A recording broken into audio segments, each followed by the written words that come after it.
Good morning students. आज हम chemical equilibrium या रासायनिक साम्य के बारे में अध्ययन करने जा रहे हैं। इसमें हमारा पहला टॉपिक है क्लाउसियस क्लैपेरॉन समीकरण या क्लाउसियस क्लैपेरॉन इक्वेशन। ये एक बहुत ही यूज़फुल थर्मोडायनेमिक इक्वेशन है। ये एक आधारभूत समीकरण है जो एक घटक एवं दो प्रावस्थाओं के निकाय के विस्तृत अध्ययन के लिए उपयोगी है। क्लाउसियस व कैल्पेरॉन ने स्वतंत्र रूप से ऊष्मागतिकी के द्वितीय नियम के आधार पर ये समीकरण दी, जिसे हम क्लाउसियस क्लैपेरॉन समीकरण के नाम से जानते हैं। It is a fundamental equation to study the one component system in two phase. This equation is separately given by Clausius and Clapeyron on the basis of second law of thermodynamics. इस समीकरण को ऊष्मागतिकी के द्वितीय नियम के आधार पर दिया गया है वैज्ञानिक क्लाउसियस और क्लैपेरॉन द्वारा। ये समीकरण उन तंत्रों के लिए, उन सिस्टम्स के लिए लागू होती है जिनमें एक घटक और दो प्रावस्थाएं होती हैं। घटक मीन्स कंपोनेंट और प्रावस्था फेस। अब यदि किसी एक घटक की दो प्रावस्थाएं, दो फेजेस आपस में साम्यावस्था में या इक्विलिब्रियम में हैं, जैसे ठोस और द्रव, सॉलिड और लिक्विड, एक दूसरे के साथ साम्यावस्था में होते हैं। कहाँ पर? ठोस के गलनांक पर, at the melting point of solid. Melting point पे क्या होता है? ठोस जो है वो द्रव में परिवर्तित होता है। तो मेल्टिंग पॉइंट या गलनांक ऐसा तापक्रम है जहाँ ठोस और द्रव के बीच में इक्विलिब्रियम पाया जाता है या साम्यावस्था पाई जाती है। इसी तरीके से द्रव और वाष्प के बीच में साम्यावस्था कहाँ पर? क्वथनांक पर। क्वथनांक वो ताप है, boiling point is that temperature, जहाँ लिक्विड जो है वो वेपर में कन्वर्ट होता है। तो यहाँ दो प्रावस्थाएं होती हैं, कौन कौन सी? द्रव और वाष्प। इसी तरीके से तीसरा साम्य है ठोस और वाष्प के मध्य, equilibrium between solid and vapour. हम जानते हैं कि कुछ पदार्थ ऐसे होते हैं जो गर्म करने पर ठोस से सीधे वाष्प में बदल जाते हैं बिना द्रव में परिवर्तित हुए, और ठंडा करने पर सीधे वाष्प से ठोस में बदल जाते हैं बिना द्रव में बदले। ऐसे पदार्थों को हम कहते हैं ऊर्ध्वपाती पदार्थ या सब्लिमेट कंपाउंड्स। इन ऊर्ध्वपाती पदार्थों में हमको ठोस और वाष्प अवस्था के बीच में साम्य या इक्विलिब्रियम मिलता है। और ताप क्या होता है? ठोस के ऊर्ध्वपातन तापमान। इस टेम्परेचर को हम कहते हैं ऊर्ध्वपातन ताप या सब्लिमेशन टेम्परेचर। चौथा इक्विलिब्रियम हमें दो प्रावस्थाओं के बीच में मिलता है जब एक ही पदार्थ के दो ठोस क्रिस्टलीय अपरूप हों, जैसे सल्फर रोम्बिक और सल्फर मोनोक्लिनिक। ये दोनों जिस ताप पर साम्यावस्था में पाए जाते हैं उस ताप को हम कहते हैं संक्रमण ताप या ट्रांजिशन टेम्परेचर। अब हमने माना कि एक ही पदार्थ की दो प्रावस्थाएं दिए गए ताप और दाब पर साम्यावस्था में। The two phases of one component is in equilibrium at a given temperature and pressure. तो अब ये पॉसिबल हो सकता है, संभव हो सकता है कि पदार्थ की किसी निश्चित मात्रा को एक प्रावस्था से दूसरी प्रावस्था में ऊष्मागतिकीय उत्क्रमणीय रूप से स्थानांतरित किया जा सके। यानी पदार्थ की सूक्ष्म मात्रा को, निश्चित मात्रा को हम एक प्रावस्था से दूसरी प्रावस्था में बदलते हैं और ये प्रोसेस ऊष्मागतिकीय रूप से उत्क्रमणीय हो, यानी रिवर्सिबल हो। इसमें अगर ये प्रोसेस रिवर्सिबल है तो क्या होगा कि जो निकाय है वो हमेशा साम्यावस्था में रहेगा। The system always remains in equilibrium. तो हम जानते हैं, थर्मोडाइनमिक्स में हम पढ़ चुके हैं कि ऐसा कब होगा, जब निकाय में परिवर्तन बहुत धीमे धीमे किया जाए, यानी निकाय को धीमे धीमे अनंत सूक्ष्म ऊष्मा देने पर यह संभव है कि वांछित मात्रा में पदार्थ को समान ताप व दाब पर एक अवस्था से दूसरी अवस्था में, एक फेज से दूसरी फेज में परिवर्तित किया जा सके। जैसे हम एग्जाम्पल लेते हैं द्रव से वाष्प में। साम्य अवस्था में मुक्त ऊर्जा में परिवर्तन शून्य होगा क्योंकि ये प्रोसेस उत्क्रमणीय है। साम्य अवस्था हमेशा बनी हुई है। तो यदि हम ऐसा करते हैं, एक प्रावस्था को यानी द्रव को से कुछ मात्रा में वाष्प में परिवर्तित करते हैं, तो क्या होगा, साम्य अवस्था हमेशा बनी रहेगी और हम कह सकते हैं कि मुक्त ऊर्जा में परिवर्तन शून्य होगा। अतः किसी पदार्थ की दी गई मात्रा में दो प्रावस्थाओं, कौन सी दो प्रावस्थाएं, जो एक दूसरे के साथ साम्य अवस्था में इक्विलिब्रियम में मुक्त ऊर्जा समान होगी। हमने माना ए और बी दो प्रावस्थाएं समान घटक की, जैसे ए सल्फर रोम्बिक है और बी सल्फर मोनोक्लिनिक है। तो या ए लिक्विड है और बी वेपर है। तो समान घटक की दो प्रावस्थाएं ए और बी स्थिर ताप और स्थिर दाब पर क्या है, एक दूसरे के साथ साम्य अवस्था में। अब यदि ताप व दाब को परिवर्तित किए बिना हम एक मोल पदार्थ को प्रावस्था ए से बी में बदलते हैं, स्थानांतरित करते हैं, तो हम ये जानते हैं कि प्रसार के अतिरिक्त एक्सपेंशन के अलावा कोई कार्य नहीं होगा, यानी पीवी वर्क के अलावा नॉन पीवी वर्क नहीं होगा। और ऐसे केस में गिब्स मुक्त ऊर्जा में परिवर्तन शून्य होगा, यानी delta G is equal to 0। ठीक है ना। ए और बी दो प्रावस्थाएं, ए की कुछ मात्रा में ए प्रावस्था को हम किस में बदल रहे हैं, बी प्रावस्था में। किस तरीके से, एक मोल ए का हम एक मोल बी में परिवर्तित कर रहे हैं, अत्यंत सूक्ष्म ऊष्मा देकर, अनंत सूक्ष्म ऊष्मा देकर, यानी उत्क्रमणीय ढंग से, रिवर्सिबल तरीके से, जिससे साम्य अवस्था बनी रहे। तो हम क्या देखते हैं कि इसमें वर्क ऑफ एक्सपेंशन या प्रसार कार्य के अतिरिक्त कोई और दूसरा कार्य नहीं होगा और डेल्टा जी का मान शून्य होगा। अब हम जानते हैं डेल्टा जी किसके बराबर होगा, जी बी माइनस जी ए, यानी बी की गिब्स मुक्त ऊर्जा माइनस ए की गिब्स मुक्त ऊर्जा, G B minus G A is equal to 0। या हम कह सकते हैं जी ए बराबर जी बी, समीकरण नंबर 1, इक्वेशन नंबर 1।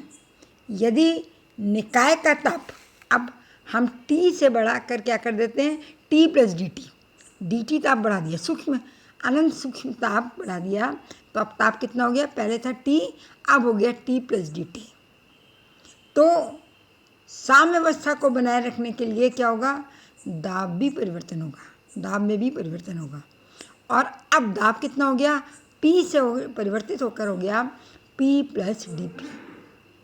तो अब नया ताप और नया दाब हो गया, ताप कितना हो गया, T प्लस डी टी, और दाब कितना हो गया, P प्लस डी पी।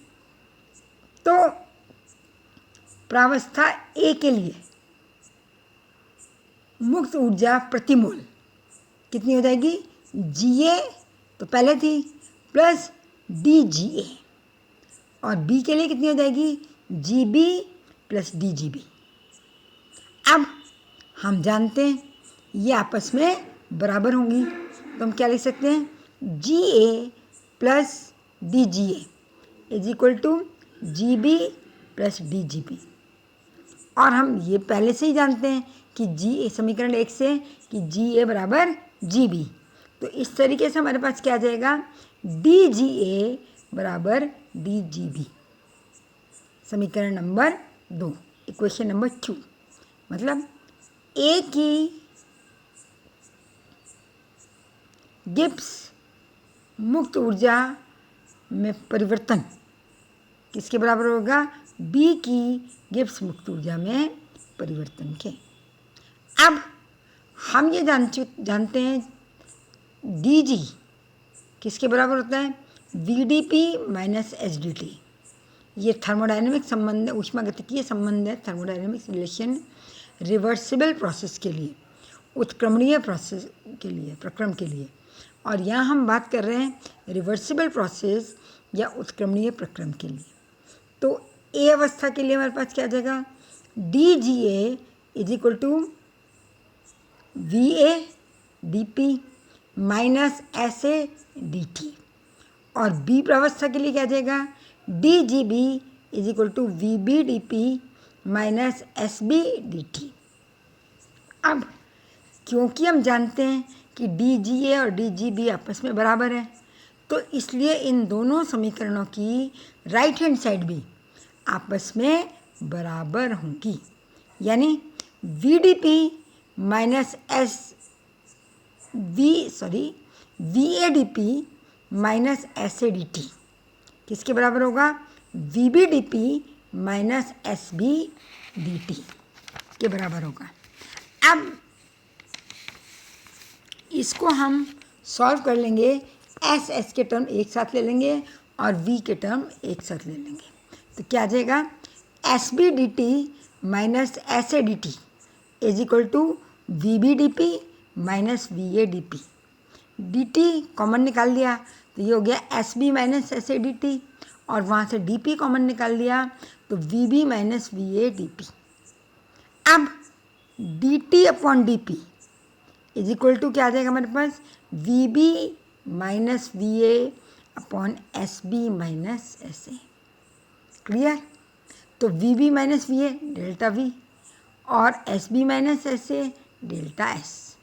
तो हम क्या कह सकते हैं, D P upon D T is equal to delta S upon delta V. ये है हमारा समीकरण number 5, equation number 5। D P upon D T is equal to delta S upon delta we, equation number 5। अब Gibbs hormone समीकरण से हम जानते हैं डेल्टा जी का मान किसके बराबर होता है, delta H minus T delta S. और यहाँ हम जानते हैं कि डेल्टा जी बराबर 0, क्योंकि ये उत्क्रमणीय प्रोसेस है जिसमें साम्य अवस्था लगातार बनी हुई है। तो डेल्टा जी बराबर 0, तो हमारे पास आ जाएगा डेल्टा जी बराबर हम 0 रखेंगे तो डेल्टा एच बराबर आ जाएगा टी डेल्टा एस, और डेल्टा एस बराबर आ जाएगा delta H upon T.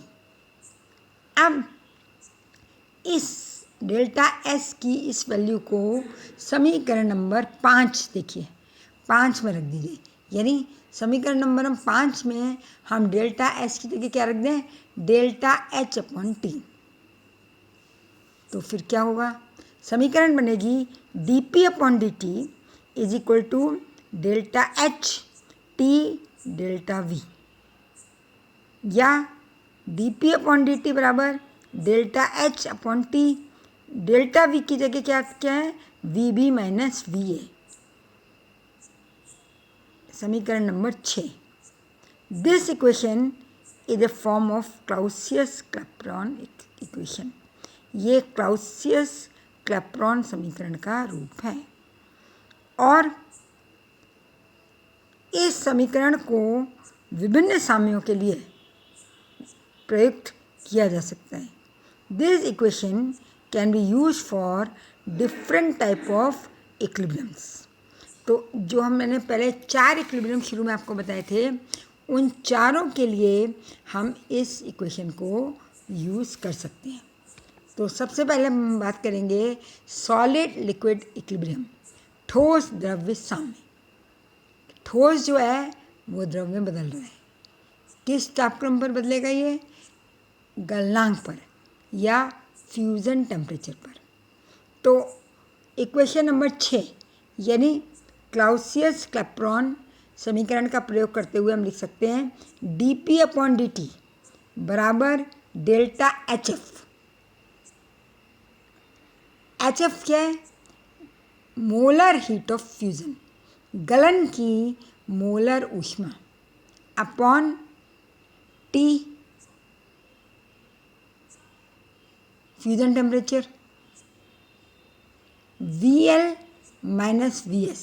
VL है मोलर वॉल्यूम ऑफ लिक्विड, द्रव का मोलर आयतन, और VS ठोस का मोलर आयतन, मोलर वॉल्यूम ऑफ सॉलिड।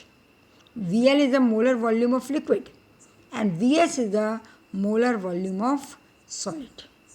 अब इसको हम रिवर्स कर दें अगर, तो यह आ जाएगा dT/dP is equal to TF VL माइनस VS अपॉन डेल्टा HF। ये जो है ऊपर वाला समीकरण जो है वो ताप के साथ दाब में परिवर्तन को बताता है, और नीचे वाला समीकरण दाब के साथ ताप में परिवर्तन को बताता है। अब हम जानते हैं कि कुछ पदार्थ ऐसे होते हैं जो पिघलने पर संपीड़ित होते हैं, यानी आयतन में कमी होती है। एग्जाम्पल बर्फ़। बर्फ़ आप जानते हैं कि 4 डिग्री सेंटीग्रेड पर पानी का आयतन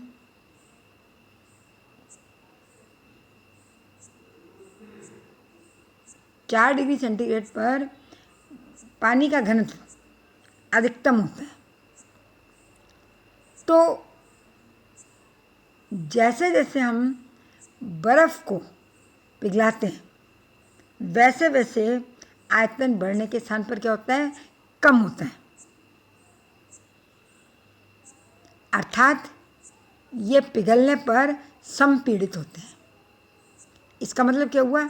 लिक्विड का वॉल्यूम कम है सॉलिड के वॉल्यूम से, तो VL माइनस VS जो टर्म है वो नेगेटिव होगा, और क्योंकि टेम्परेचर और डेल्टा HF नेगेटिव नहीं हो सकते, इसलिए dT/dP भी नेगेटिव होगा। अर्थात इसका मतलब क्या है? दाब बढ़ाने पर गलनांक में कमी होगी।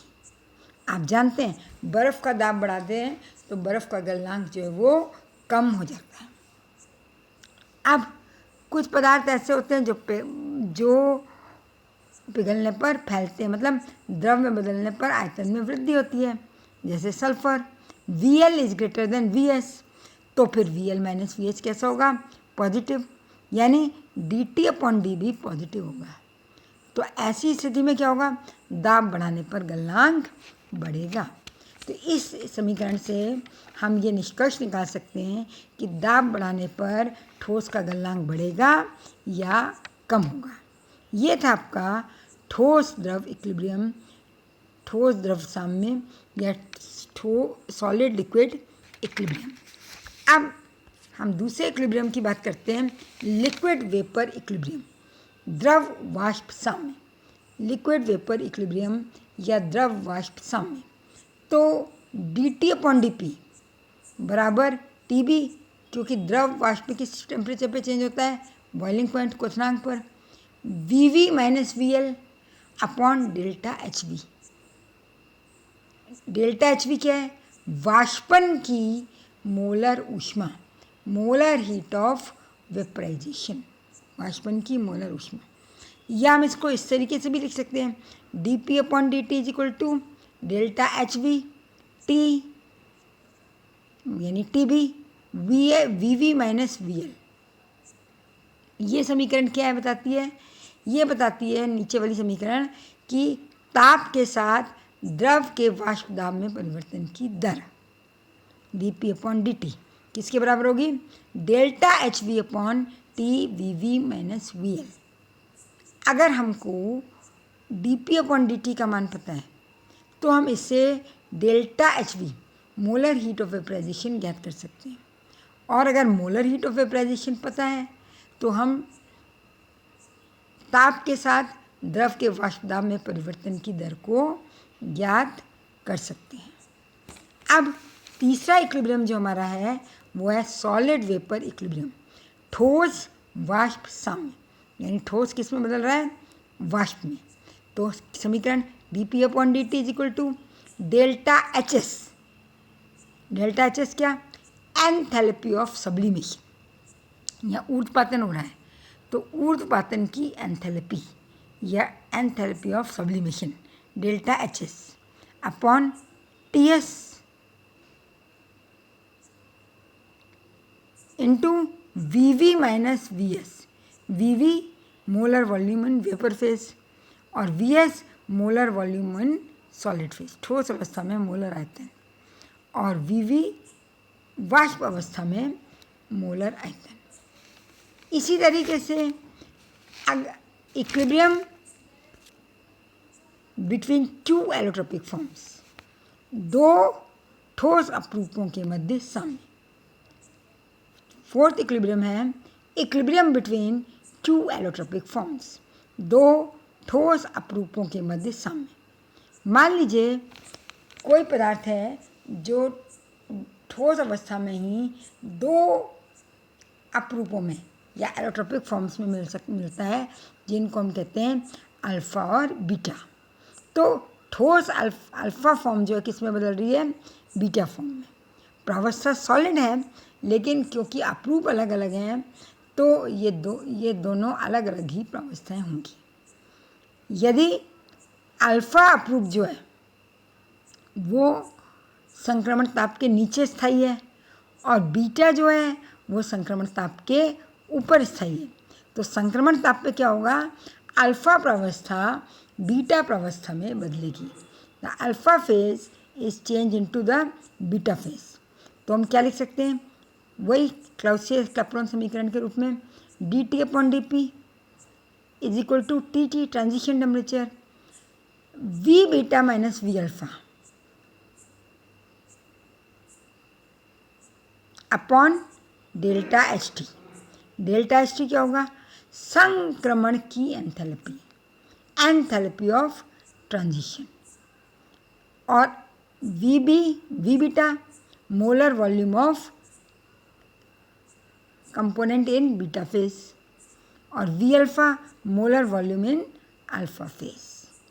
तो इससे भी यदि हमको ट्रांजिशन टेम्परेचर मालूम है और D T upon D P मालूम है तो हम संक्रमण की एंथैल्पी यानी delta H T enthalpy of transition ज्ञात कर सकते हैं।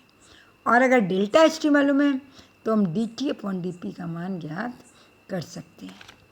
तो इस तरीके से हम क्लाउसियस और क्लैपेरॉन समीकरण को रासायनिक साम्यों को समझने के लिए या उनका विस्तृत अध्ययन करने के लिए यूज़ करते हैं या काम में लेते हैं। अब हम देखेंगे कि क्लाउसियस क्लैपेरॉन समीकरण का समाकलित रूप क्या होता है। Uh next topic is integrated form of Clausius Clapeyron equation. Clausius Clapeyron समीकरण का समाकलित रूप। अब हम ये जानते हैं कि यदि ताप जो है वो क्रांतिक बिंदु के पास में नहीं है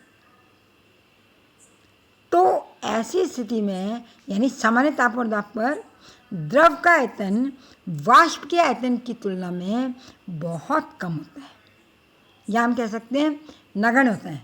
the volume of vapour is negligible as compare to the volume of liquid. तो वॉल्यूम ऑफ लिक्विड को यदि हम नेग्लिजिबल माने तो V V minus V L को हम क्या लिख सकते हैं? It is approximately equal to V V. क्यों? क्योंकि वी एल यानी द्रव का आयतन नगण्य होता है। अब यदि हम क्लाउसियस क्लैपेरॉन समीकरण की बात करें तो हम इसको किस तरीके से लिखेंगे, देखिए हम इसको लिख सकते हैं dp upon dt, right, dp upon dt is equal dp upon dt is equal to delta H V upon T V V minus V L. तो वी एल को नेग्लिजिबल माना हमने, तो ये हो गया delta H V T V V, ये देखिए ये D T upon D P is equal to D P upon D T, delta H V T V V. अब क्योंकि क्रिटिकल पॉइंट से नीचे का क्षेत्र है, इसमें वेपर प्रेशर काफ़ी कम होगा और कम प्रेशर पर हम आदर्श गैस नियम को लागू कर सकते हैं। तो आदर्श गैस नियम क्या है, P V is equal to R T, यानी वॉल्यूम किसका चाहिए, वेपर का, तो P V V is equal to R T. समीकरण नंबर 2 या इक्वेशन नंबर 2। इस इक्वेशन नंबर 2 से यदि हम वी वी का मान ज्ञात करें तो वी वी बराबर किसके आ जाएगा, आर टी अपॉन पी। अब वी वी के इस मान को समीकरण नंबर 1 में रखने पर क्या हो जाएगा, D P upon D T is equal to delta H V upon R T, और एक टी पहले है तो आर टी स्क्वायर, और ये पी ऊपर चला जाएगा इंटू पी। पी को लेफ्ट हैंड साइड में ले आइए तो 1 upon P D P upon D T is equal to delta H V upon R T square, 1 upon P D P या डी पी अपॉन पी, ये कहलाएगा D log P exponential base पर upon D T is equal to delta H V upon R T square. समीकरण number 3, equation number 3। समीकरण 3 जो है, equation number 3, ये Clausius Clapeyron समीकरण या प्रथम गुप्त ऊष्मा समीकरण, फर्स्ट लेटेंट हीट इक्वेशन कहलाती है। क्या कहलाती है ये, क्लाउसियस क्लैपेरॉन समीकरण या प्रथम गुप्त ऊष्मा समीकरण, फर्स्ट लेटेंट हीट इक्वेशन। अब ये जो समीकरण है ये एक अप्रॉक्सीमेट समीकरण है, सन्निकट समीकरण है। क्यों, क्योंकि हमने इसमें द्रव के आयतन को नगण्य माना है, किसकी तुलना में, वाष्प की तुलना में। इसलिए ये केवल 2 इक्विलिब्रियम पर, 2 साम्यों पर ही लागू होगी, एक तो वाष्पन पर और एक ऊर्ध्वपातन पर, यानी जब द्रव गैस में बदल रहा है या जब ठोस जो है वो गैस में बदल रहा है। इन्हीं 2 इक्विलिब्रियम पर ये समीकरण नंबर 3 लागू होगी, जो कि फर्स्ट लेटेंट हीट इक्वेशन है। बाकी दोनों साम्यावस्था पर जब एक अपरूप दूसरे में चेंज हो रहा है या जब ठोस द्रव में चेंज हो रहा है, परिवर्तित हो रहा है, तो उस स्थिति में हम इस समीकरण को लागू नहीं कर सकते, है ना, इसको अप्लाई नहीं कर सकते। अब हम इस समीकरण का समाकलन करते हैं। D log P is equal to D log P, equation 3, D log P upon D T, ये देखिए equation 3 upon D T is equal to delta H V upon R T square. अब हमने माना कि लिमिट के बीच में इसको हम समाकलित करते हैं। लिमिट क्या, दाब चेंज होगा P1 से P2 तक और ताप में परिवर्तन होगा T1 से T2 तक। dt को हम राइट हैंड साइड में ले आए तो डी लॉग पी इंटीग्रेशन समाकलन कहाँ से कहाँ तक, P1 से P2 तक, और ये किसके बराबर हो जाएगा, delta H V upon R T square, समाकलन कहाँ से कहाँ तक, T1 से T2 तक इंटू डी टी। अब हम ये जानते हैं डी लॉग पी किसके बराबर होगा, ये बराबर होगा ln मतलब log to the base e P2 upon P1। अब राइट हैंड साइड किसके बराबर होगा? इसमें delta H V upon R constant है, क्योंकि हमने माना कि molar heat of vaporization constant है और आर भी कांस्टेंट है। तो delta H V upon R बाहर निकाल लिया। अब यहाँ क्या बचा? Integration D T upon T square का, कहाँ से कहाँ तक? T1 से T2 तक। अब ये किसके बराबर होगा? ln P2 upon P1 is equal to delta H V upon R बाहर आ गया, D T upon T square का इंटीग्रेशन होता है -1 अपॉन टी, लिमिट T1 से T2 तक। अब इसमें हम क्या करेंगे? एक बार upper limit minus lower limit, यानी हम इसको लिख सकते हैं delta H V upon R तो कांस्टेंट है, फिर -1 अपॉन T2 -1 अपॉन T1, तो T1 पॉजिटिव हो जाएगा, -1 अपॉन T2 +1 अपॉन T1। इसको आप सॉल्व कर लीजिए एलसीएम लेके, तो ये आएगा log P2 upon ln P2 upon P1, ln means log to the base E is equal to delta H V upon R, T1 T2 LCM आ गया, तो ये बचेगा T2 माइनस T1। अब अगर इसको log 10 की बेस पे चेंज करना है तो 2.303 से मल्टीप्लाई लेफ्ट हैंड साइड में या राइट हैंड साइड में 2.303 से डिवाइड, तो क्या हो जाएगा? log P2 upon P1 is equal to delta H V upon 2.303 R bracket में T2 minus T1 upon T1 T2। समीकरण नंबर 4, इक्वेशन नंबर 4। अब यदि हम डेल्टा एच वी का मान कैलोरी मोल इनवर्स में व्यक्त करते हैं तो आर की जगह हम क्या लिख सकते हैं? Gas constant 1.987 calorie kelvin inverse mole inverse, तो रख दीजिए log P2 upon P1 is equal to delta H V 2.303 into R की जगह हमने रख दिया 1.987 T2 minus T1 upon T1 T2। log P2 upon P1 किसके बराबर हो गया? डेल्टा एच वी, दोनों को मल्टीप्लाई कर दिया तो upon 4.576 delta H V upon 4.576 T2 minus T1 upon T1 T2। तो समीकरण 4 या 5 क्लाउसियस क्लैपेरॉन समीकरण का समाकलित रूप है। Equation 4 and 5 are the integrated form of Clausius Clapeyron equation. ये बहुत इम्पॉर्टेंट है क्योंकि अगर हमको दो अलग अलग ताप और दो अलग अलग दाब ज्ञात हों तो हम इससे डायरेक्ट डेल्टा एच वी की वैल्यू फाइंड आउट कर सकते हैं। अब यदि हम समीकरण 3 की बात करें और उसका सामान्य समाकलन करें, समीकरण 3 ये देखिए D log P is equal to delta H V R T square into D T, इसका सामान्य समाकलन करें मतलब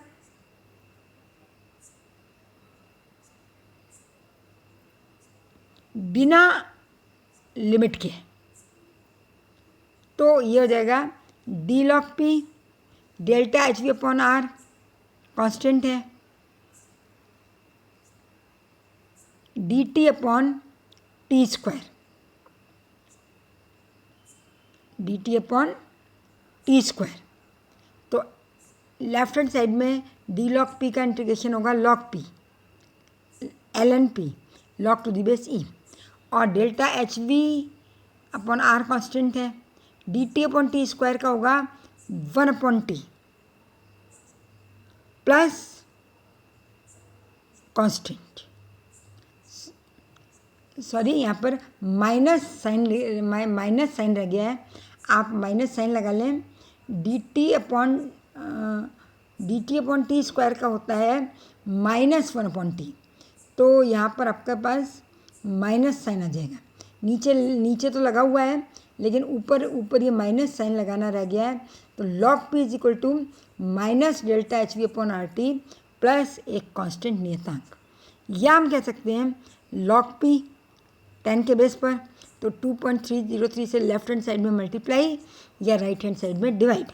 तो log p is equal to -delta/hv/2.303 RT plus c। ये एक सरल रेखा का समीकरण है।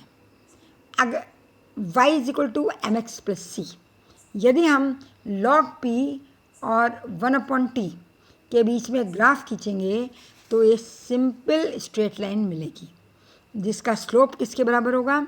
-m। देखिए y है log p और x है 1/t।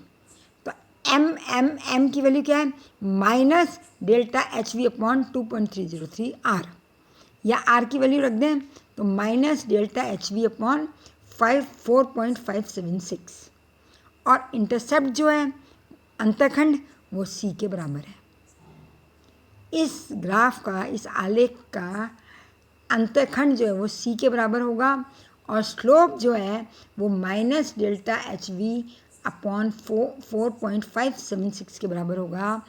इस ढाल की सहायता से, स्लोप की सहायता से हम डेल्टा एच वी का मान ज्ञात कर सकते हैं। तो इस तरीके से हम क्लाउसियस-क्लैपेरॉन की समीकरण की सहायता से विभिन्न साम्यावस्थाओं का अध्ययन कर सकते हैं। और delta H V, molar heat of vaporization या लेटेंट हीट ऑफ वेपराइजेशन, वाष्पन की गुप्त ऊष्मा, इनके मान भी ज्ञात कर सकते हैं। ये था हमारा क्लाउसियस-क्लैपेरॉन समीकरण। नेक्स्ट टर्न पर हम लोग इसके आगे पढ़ेंगे। आज के लिए बस इतना ही। This is all for today. Thank you.